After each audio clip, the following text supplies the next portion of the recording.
Hello viewers, কী অবস্থা সবার? কেমন আছেন? আশা করি আপনারা প্রত্যেকে নিশ্চয়ই ভালো আছেন।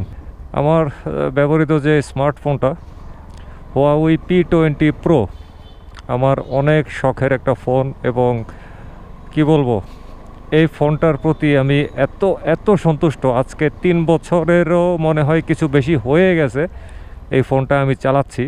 এবং এই ফোনটা চালানোর পরে সত্যি কথা বলতে কি, স্মার্টফোনের উপর থেকে আমার যে একটা নেশা ছিল বা আগ্রহ ছিল সেটা মিনিমাইজ হয়ে গেছে। এই ফোনের ক্যামেরা, চার্জিং ইত্যাদি ইত্যাদি যেসব ফিচারগুলো আছে, ফোনের গতি, সব কিছুর একটা কমপ্লিট প্যাকেজ ছিল আমার এই ফোনটা। তো এই ফোনটা এ পর্যন্ত আমি ব্যাটারি বদলাইছি একবার, আরেকবার বদলানোর সময় হয়ে গেছে। রিসেন্টলি আমি খেয়াল করছি আমার এই ফোনের ব্যাটারিটা ফুলে গেছে। এখন এমন ফুলছে যে আমার পেছনের যে ব্যাক শেলটা ওটাই ফেটে গেছে।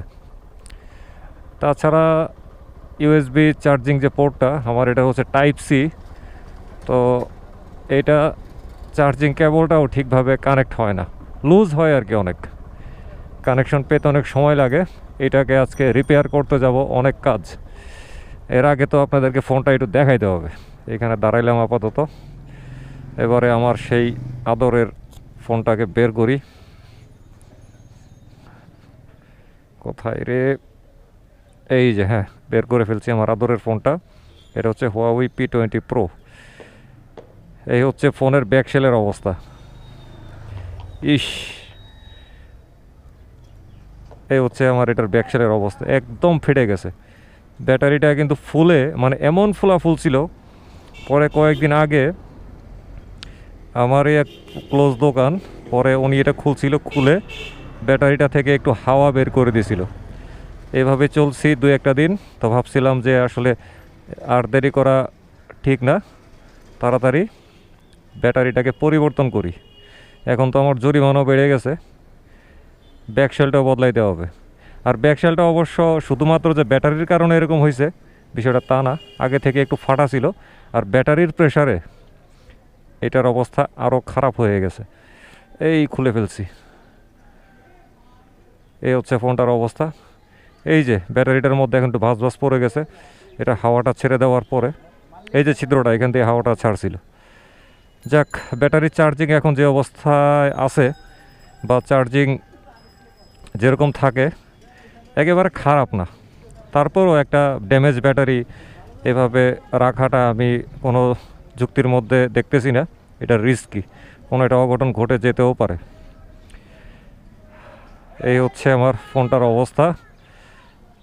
সব রেখে দেই। আর সমস্যাটা হচ্ছে চার্জিং পোর্টে টাইপ সি কেবলটা অনেক লুজ হয়ে থাকে, চার্জ করতে গেলে একটু কষ্ট হয়। এখন যেরকম মোটরসাইকেল এবং এর সম্পর্কিত বিভিন্ন বিষয়াদি নিয়ে আমার মধ্যে একটা নেশা তৈরি হয়েছে, এরকম একটা নেশা ছিল আমার এক সময় স্মার্টফোনের প্রতি। মারাত্মক নেশা ছিল। কখন কোন ফোনটা আসতেছে, কোন ফোনটা যাচ্ছে, কোনটার মধ্যে কি আছে, কেন আছে, কোনটার সার্ভিস কেমন, কোথায় ঠিক করা যায়, কোনটার গ্যাজেট কি, ইত্যাদি ইত্যাদি। মানে আমার মারাত্মক রকমের কিউরিওসিটি ছিল এক সময় স্মার্টফোন এবং এর সম্পর্কিত বিষয়াদি নিয়ে। আজ থেকে 3 বছর বা 4 বছর আগে যদি আমার মাথায় আসতো যে আমি ইউটিউবে কন্টেন্ট ক্রিয়েট করব, তখন হয়তো বা দেখা যেত যে আমি স্মার্টফোন নিয়ে কন্টেন্ট ক্রিয়েট করা শুরু করছি। তো আজকে আপনাদের সামনে আমার পরিচয় থাকতো স্মার্টফোন নিয়ে। তো যাক, তখন আর এই আইডিয়া মাথায় আসে নাই। ইউটিউব নিয়ে তখন এত ঘাটাঘাটির দিকে আগাই নাই। তো পরবর্তীতে মনোযোগ চলে আসছে মোটরসাইকেলে, এবং কন্টেন্ট ক্রিয়েটর হিসাবে আপনাদের সামনে উপস্থিত হয়ে গেছি মোটরসাইকেল বিষয়ে। তো এখন চলে যাব সরাসরি স্টান প্লাজায়। ওইখানে আমার পরিচিত একজন ভাই আছে, আমি দীর্ঘদিন ধরে তার কাছ থেকে মোবাইল ফোনের সার্ভিসিংয়ের কাজগুলো করাই। তো আমার বাসা থেকে ওই জায়গাটা একটু দূরে, তার উপরে সবচেয়ে ভয়ঙ্কর ব্যাপার হচ্ছে ওই এলাকায় প্রচণ্ড যানজট থাকে। এই কারণে ওই এলাকায় আমি যেতেই চাই না, তীব্র যানজট থাকে। যারা স্টান প্লাজা, মোতালেব প্লাজার রাস্তায় চলাফেরা করেন তারা খুব ভালোভাবেই জানেন। পরিচিত আরও কিছু কারিগর আছে আমার বাসার আশপাশে বা আমার রেগুলার চলাফেরা যেদিকে হয় সেদিকে, কিন্তু আমি আসলে ঘুরে ফিরি ইস্টার্ন প্লাজাতে আমার ওই ভাইটার কাছে যেতেই মন টানে। ওনার নাম হচ্ছে আবুল হোসেন। আমি প্রথম যখন নিয়ত করি যে আমি ইউটিউব চ্যানেল শুরু করব, তো তখন আমি কন্টেন্ট বানানো শুরু করছিলাম আমার এই ফোনটা দিয়ে। পার হয়ে গেছি মনে হচ্ছে, আমি তো চলে যাব বাঁ দিকে। দেখি একটু একটু একটু একটু, হ্যাঁ পার হয়ে গেছি, পার হয়ে যায় গরু, পার হয় গাড়ি। পার হয়ে গেছি। আজকে হলো বুধবার, গতকালকে এই এলাকা বন্ধ হয়ে গেছে, সাপ্তাহিক ছুটি থাকে মঙ্গলবারে, আর আজকে হলো বুধবার। দেখা যাক, শান্তিতেই আসতে পারছি। অনেক দিন পরে ইস্টার্ন প্লাজার চেহারাটা দেখতেছি।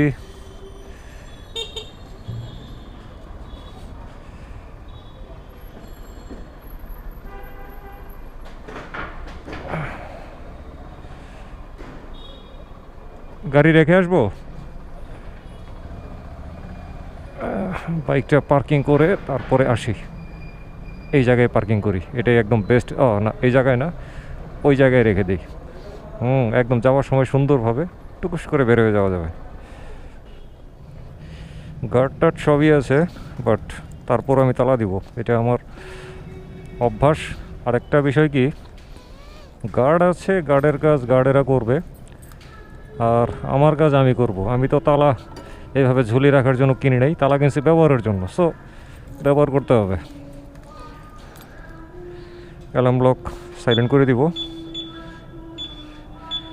ব্যাস। এবার চলে যায় সরাসরি পার্কিং চার্জ দেওয়ার জন্য। কত ভাই আপনার পার্কিং? যাওয়ার সময় দিয়ে, ওইখানে দিয়ে যাবো না? আচ্ছা আচ্ছা, তারা সিস্টেম করছে যাওয়ার সময় পার্কিং ফি দেওয়ার জন্য।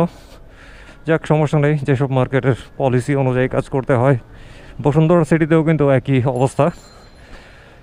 কি মিষ্টি রৌদ্র, বাবা! তাদের ইস্টার্ন প্লাজা তো পুরো দেখি আধুনিক হয়ে গেছে। দরজা আর কাউরে ধরা লাগবে না, টুকুস টুকুস করে খালি খুলবে। এই বেটা খোল। হ্যাঁ, খুলছে। আবুল ভাই চলে আসছে, একটু আগে ফোনে কথা হয়েছে। এটা হচ্ছে লেভেল 5। লেভেল 5-এ তো শুধুমাত্র মোবাইলেরই দোকান, সব মোবাইল।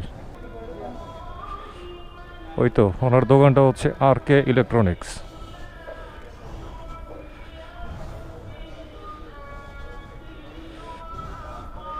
খুলছে দোকান কেবলমাত্র। ভাই কি অবস্থা? এই নেন, সমস্যাটা হয়েছে অনেক গুরুতর। ব্যাটারিটা তো আগে আপনি চেঞ্জ করে দিয়েছিলেন, এই ব্যাটারিটা কিন্তু এখনও চলে। ব্যাটারিটা ফুলে গেছিলো অনেক, হ্যাঁ, ফুলে যাওয়ার পরে এরপরে আমাদের এক ভাই ব্রাদার উনি খুইলে একটু ফুটা কইরা বাতাসটা বের করে দিছিল।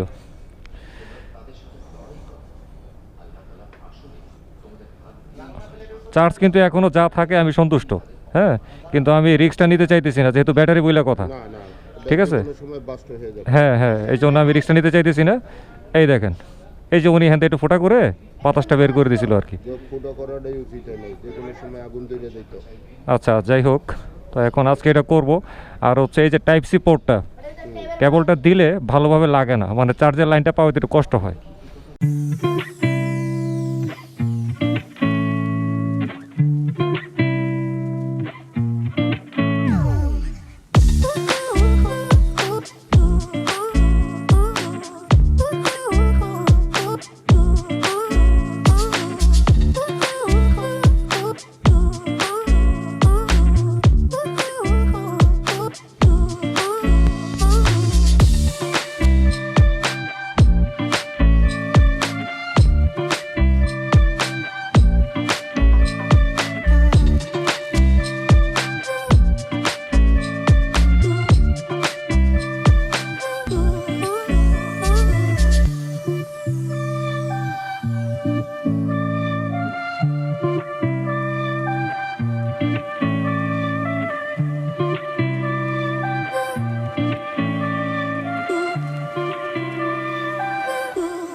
এই হচ্ছে বর্তমানে আমার ফোনের অবস্থা। পেছনের এই ব্যাকশেলটাকেও তো বদলানো হয়েছে, এটা আঠা দিয়ে লাগানো আছে, এখন রাবার দিয়ে চাপ দিয়ে রাখছে, এটা কিছুক্ষণ এভাবে রাখতে হবে। আর টাইপ সি পোর্টটা আসলে আমাকে আর পরিবর্তন করতে হয় নাই, এটার ভিতরে প্রচুর ময়লা আটকে ছিল, এটা ক্লিন করছে পরে, সমস্যার সমাধান হয়ে গেছে। আর ব্যাটারিটা নতুন লাগাইছি। আর খরচাপাতির ব্যাপার বলতে এই ব্যাকশেলটার দাম গেছে 700 টাকা, আর ব্যাটারিটার দাম গেছে হচ্ছে 1200 টাকা। এই 1200 আর 700 মোট গিয়েছে 1900 টাকা। তো এখন আবুল ভাইয়ের কাছ থেকে বিদায় নেওয়ার পালা। তো ঠিক আছে আবুল ভাই, আল্লাহ হাফেজ ভাই, ভালো থাকবেন। আল্লাহ হাফেজ। হ্যাঁ, আল্লাহ হাফেজ। হ্যাঁ, তো আজকে আমার মোবাইলটারে ঠিকঠাক করতে পেরে আসলে অনেক ভালো লাগতেছে। অনেক দিন ধরে মোবাইলটা এভাবে পড়েছিল। চলে আসছি মিরপুর 60 ফিটে, এখন ঢুকবো হচ্ছে মোটো অটোতে। এই যে চলে আসলাম মোটো অটোর নিচতলায়, শুভ ভাইয়ের সুজুকি জিক্সার 155 পার্কিং করা। আর এই পার্কিং করছি আমার মোটরসাইকেল। এই পার্কিং করার মধ্য দিয়ে আজকের এই ব্লগটা এখানে শেষ করে দিচ্ছি। সবাই ভালো থাকবেন, সুস্থ থাকবেন, নিরাপদে থাকবেন, নিরাপদে মোটরসাইকেল চালাবেন, ট্রাফিক আইন মেনে চলবেন এবং মোটরসাইকেল চালানোর সময় অবশ্যই ফুল ফেস সার্টিফাইড হেলমেট ব্যবহার করবেন। খোদা হাফেজ।